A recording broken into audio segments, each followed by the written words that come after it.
আগামী দিনে আমাদের দাবি যদি না মানে, আপনারা সবাই জানেন আমরা শিক্ষকরা সমস্ত পেশার শিক্ষক, যে চোর, গুন্ডা, বদমাশ, ডাকাত, পুলিশ, বিচারপতি, আইনজীবী, রাজনীতিবিদ, সবার মাস্টারমশাই।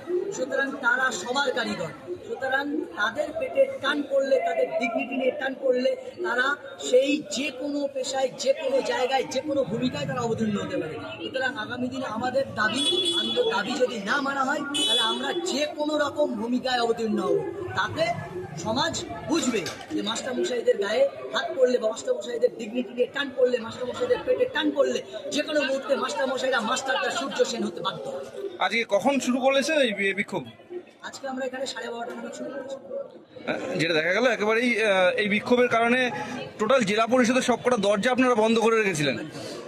কোনো অবস্থাতেই এসএসসির কোনো আমাদের দাবি না মেনে যাতে চলে যেতে না পারে, সেই জন্য একাধিক জায়গায় এসএসসি যারা আপনারা বিক্ষোভ দেখাচ্ছেন তাদেরকে পুলিশের লাঠিচার্জ করা হয়েছে, কি বলবেন?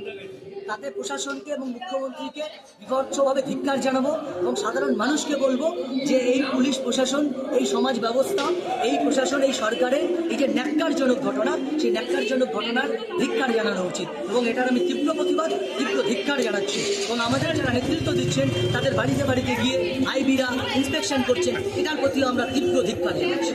আগামীতে আপনাদের আর কি কি কর্মসূচি আছে? আগামী দিন শুক্রবার দিন আমাদের এসএসসি অভিযান কর্মসূচি আছে। সেখানে আমরা শুনছি এখন থেকেই আমাদের আটকানোর একটা প্রবল চেষ্টা হচ্ছে। যদি সেখানে আমাদের আটকানোর প্রবল চেষ্টা হয়, তাহলে সমগ্র কলকাতা দেখবে যে মাস্টারমশাইরা কিভাবে মাস্টারদা সূর্য সেনে রূপান্তরিত হয়। আমাদের আটকানোর চেষ্টা হলেই বিভৎস রকম খারাপ অবস্থা তৈরি হয়। আজকে তো কসবাই আপনাদের উপর লাঠিচার্জ, একদম সেটাকে আমরা তীব্রভাবে ধিক্কার জানাচ্ছি। আগামী দিনে আমাদের সমস্ত মাস, আজকে যেমন চারিদিকে ভাগ ভাগ হয়েছিলাম, আগামী দিনে কলকাতায় আমরা যাব সবাই সমবেত হয়ে। সুতরাং কালকে আগামী দিনে যে সমবেত হয়ে যাব, সেখানে কিন্তু লাঠি হবে না, আমরা মার খাবো না, মার খেলেও কিন্তু পাল্টা মারতেও আমরা পারি। মাস্টারমশাইরা বেদ দিয়ে কিন্তু ছাত্রদের সোজা করতেও পারে, এটা বুঝতে হবে। আপনাদের এক কলিগকে পুলিশ লাথি মারলো, একদম সেটাকে তীব্রভাবে ধিক্কার জানাচ্ছি। আপনার নাম পরিচয়? আমার নাম মোহাম্মদ আব্দুল্লাহ আল মঞ্জুর, কোন স্কুল? মহেশপুর সরকারি।